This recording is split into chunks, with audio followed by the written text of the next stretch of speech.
if we follow through on the commitments that this Paris Agreement embodies, history may well judge it as a turning point for our planet. So we're getting out. This agreement is less about the climate and more about other countries gaining a financial advantage over the United States. We don't want other leaders and other countries laughing at us anymore, and they won't be. I was elected to represent the citizens of Pittsburgh, not Paris. President Trump in the Rose Garden today saying the U.S. is pulling out of the climate change agreement. That started a whole bunch of reaction all over the place. Here's just some of it. The agreement says we need to reduce our carbon output by 20%, but China doesn't have to do anything for the next 20 years. How in the world could that possibly be fair? We are going to lose millions of jobs for hardworking Americans because the president is going to honor a promise to the coal industry. Why do we need to enter into an agreement that's very favorable to other nations and their political ambitions and their political worldview? The president who talked about putting America first has now put America last, together with Syria, which is in the midst of a civil war, and Nicaragua, which thought the agreement didn't go far enough. He's made us an environmental pariah in the world, and I think it is one of the most self-destructive moves I've ever seen by any president in my lifetime. Other commentators said the president resigned as the leader of the free world. So all kinds of reaction. Let's bring in our panel. Steve Hayes, editor-in-chief of the Weekly Standard. Mara Liasson, national political correspondent of National Public Radio. Molly Hemingway, senior editor at The Federalist, and syndicated columnist Charles Krauthammer. Steve. Well, the hysteria from the left on this is a good reminder that their hysteria is not just because of Donald Trump, because Donald Trump is president, but it's based on policy at times. I mean, some of the comments that you've heard, Fareed Zakaria saying the United States had resigned as leader of the free world, and Tom Steyer saying this was a traitorous act of war on the American people, suggest just how invested the left is. But there's a deep irony, I would say, in this hysteria. It is, as you've described, a non-binding, unenforceable, voluntary, non-ratified agreement. So how is it on the one hand that you can have the left crying about this meaning doom for the planet, on the other hand this not having any enforcement mechanisms? I guess, Mara, when talking about this in the framework of how President Obama signed on to it and how much he put into that, it still wasn't a treaty. It never went to the U.S. Senate. It never got a vote. You know why? Because they would have voted it down. They would have voted it down. But as Steve just said, the goals were voluntary and they were chosen by each country individually. So if it was toothless and it wasn't binding, what's the great harm of staying in? In other words, I think that, yes, there was hysteria on the left about getting out, but with Donald Trump, the picture he painted just doesn't comport with reality. He could have ratcheted down Obama's goals if he wanted to. He already was getting rid of all the mechanisms that was supposed to get us to the Obama goals. But this was something that every single country in the world, except for Syria, which, as John Kerry said, is in a civil war, in Nicaragua, which is going to join, even though they wanted something tougher, has agreed to. And the interesting thing is, even today, even when White House officials briefed, they could not say whether President Trump believed that human activity causes climate change or not. That is a consensus, a big, overwhelming consensus around the world. So, Molly, get to that about the environmental leadership, American leadership, as you look at the map and the three countries, the U.S., Syria, and Nicaragua. And as Mara rightly points, Nicaragua wants it tougher, not it doesn't go tough enough. Right, and we're talking about how it wasn't binding, but it's also true that the idea was to set up agencies within the administrative state to enforce what we had committed to under this accord, and that would have, according to analysis, cost $3 trillion in the next few decades. It would have cost more than 6 million jobs, and so not taking part in an agreement that causes a great economic damage for no environmental benefits is not a bad thing. It's actually a mark of leadership to say, why would we do this to ourselves? The president also saying in this statement, Charles, that he is open to renegotiating this deal. Take a listen. So if the obstructionists want to get together with me, let's make them non-obstructionists. We will all sit down and we will get back into the deal and we'll make it good, and we won't be closing up our factories and we won't be losing our jobs, and we'll sit down with the Democrats and all of the people that represent either the Paris Accord or something that we could do that's much better than the Paris Accord. And I think the people of our country will be thrilled. Look, I don't know how sincere or realistic that is, but that's the right idea. I'm all in favor of an international treaty on climate and on controlling emission of CO2. But Paris wasn't that. That was one where it essentially said the U.S. is going to export coal industry to India and China, who don't have to do a damn thing for 20 years. And the argument of the developing countries was, well, you got 100 years head start in the Industrial Revolution. We're catching up, so we're not going to stop our development now when you already are developed. To which I would say we're not going to apologize for having invented the steam engine. We are where we are. If we're going to have controls on emissions, it's going to be equitable. You're not going to have a 20-year hiatus where the Chinese don't have to reduce anything, and the Indians are going to double their emissions from coal.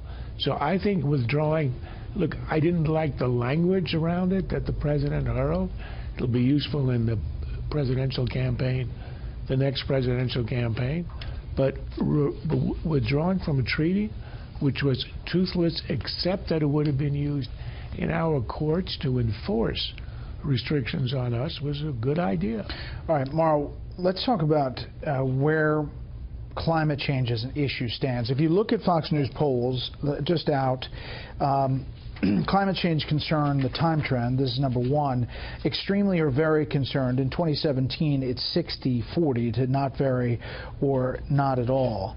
And it is breaking now on Fox Poll 4 as far as issues that that people are concerned about: government spending, Russian meddling, economy, climate change is at 29%. Looking at what happened today, the reaction from the environmentalists, Democrats, it seems like they are always losing to the argument about jobs. And they're always losing to it, even though the issue seems to be more concerning for American people. Well, that's because jobs is usually the #1 issue. Now there is huge consensus around climate change, and it's been growing, as you just showed. It's been growing. It's becoming one of those big consensus issues. That doesn't mean it's the #1 thing that motivates someone to vote. Donald Trump aligned himself with his base today very, very strongly. As he said, I'm representing Pittsburgh, not Paris, even though the mayor of Pittsburgh pointed out that they went for Hillary. But that, we know what he meant. He's aligning himself with his Rust Belt base. He's fulfilling a campaign promise. But the general issue of climate change, which he did not address. He talked only about jobs and the economy today. That is the #1 issue. But he didn't say what he wants the United States to do about this other than what we've already done. You heard Scott Pruitt today say we're already, making such great strides. So this is an issue. Can the Democrats somehow make the argument, as Ed Markey tried to make in that clip, that doing something about climate change will actually produce jobs because of all this green technology? But they haven't been able to do that yet. It's also worth noting that this deal itself, according to analysis, wouldn't do anything to help out with the climate change problem. And it's one thing to say, oh, well, we intend to help out with climate change, and entirely another to actually do something. And particularly when you're asking middle Americans to support this with their jobs and with their loss of income and with extra costs applied to them, it makes no sense to have no democratic accountability. I will just say that in that part of the speech where he went to the degree of Celsius, I mean, it is a big deal if you move the world temperature a degree. And if you talk to the scientific community. Right, he said it was tiny, but actually it's big. And even a portion of that, it is a big deal if you talk to scientists who are in this realm. Steve, but I want to get back to the moment. It's not just about the base, right? I mean, it's about the common sense when he says India is getting hundreds of billions of dollars and doubling their coal plants, and China doesn't have to do anything till 2030, as Charles mentioned, and yet they're a developing country as of the last agreement. Right. No, it was literally the case that countries could set their own benchmarks for what they wanted to do, for what they would declare as success. So they could have said, if we continue along our current projections in terms of emissions, we'll count that as success. I mean, but that's crazy to think of that. I mean, that would be like me saying, well, I'm going to consider it a success in 2 years if I'm just as fat as I am now. This diet is great, but I'm still gaining weight. I mean, it doesn't make any sense. Don't put yourself down. Well, thanks for the buck up. Thanks for the buck up. There's other polling too, that I think builds on what you asked Mara about, that shows that climate change in terms of intensity of an issue is very small. The number of people who regard it as the most important issue, mired in the low single digits. It's just not the kind of issue that Democrats, I think, are likely to be able to move. And we've heard Democrats again and again and again say that they're going to marshal their forces to fight for climate change. It hasn't worked before. I'm skeptical that it'll work again politically. Charles. The left is showing that this has become an issue of almost religious belief. You could shut down every coal mine in America. The effect on the climate, on temperature, would be negligible. You couldn't even measure it. And second, if this is such a popular issue, such a consensus issue, well, when the Democrats had the White House, when Obama concluded this, why didn't he go to the Senate? We have a Constitution. There's a reason why we have provisions, because you want treaties to have substance and permanence. So you go to the Senate, you get a consensus of the country expressed by a two-thirds majority, rather than some executive agreement, like I would say the Iran deal, which they knew would not have consensus. The Kyoto Agreement was voted down by like 99-1 in the late 1990s because people didn't want it. And I think if Democrats are so attached to this and think that this is so apocalyptic if it's withdrawn from, why didn't they go to the Senate and have it inscribed as a treaty? Because they would never have gotten the vote. Finally, I just want to play this one more soundbite from Secretary of Commerce Wilbur Ross, who was on Neil Cavuto's show, summing it up. It's not that he doesn't want a climate deal. He wants a deal that's fair and a deal that doesn't cost us trillions of dollars of GDP and millions of jobs just to line the pockets of developing countries and European countries. And it sounds like the trade deals.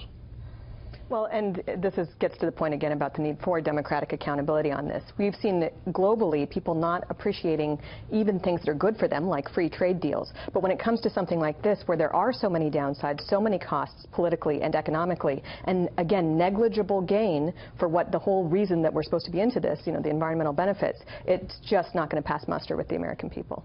Well, the environmentalists, Mara, are not getting it done as far as... No, I think the big question now is, can it become an issue? It's low intensity, broad support. So can they make that something different? And among young voters, now this is a very long-term project, among young voters, this is an article of faith. So why don't Democrats demand a vote in the Senate tomorrow, if it were that popular? Why don't they? Because they're hypocrites. They know it's not going to pass. And it's also true, I think, that this is something that is very meaningful to Donald Trump's voters. Donald Trump voters are so used to people on the right, so used to Republicans and conservatives claiming that they're going to get out of things like this. I mean, this is officially part of the Republican platform to exit the Paris Accords. And yet you had Mitt Romney, the previous presidential nominee, just yesterday begging Trump to stay in. And so it was a refreshing thing for a lot of Trump voters to see someone actually follow through with a campaign promise, as Trump did today. It is a different president, a different administration. Panel, stand by.